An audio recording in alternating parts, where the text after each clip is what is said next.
आता सखाराम माझ्या आयुष्यात 7 जन्म राहील।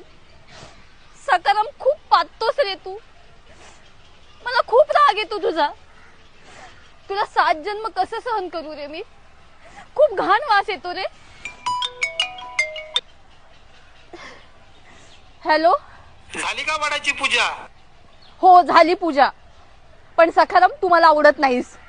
मी पाद्रा आहे म्हणून तुला आवडत नाही का?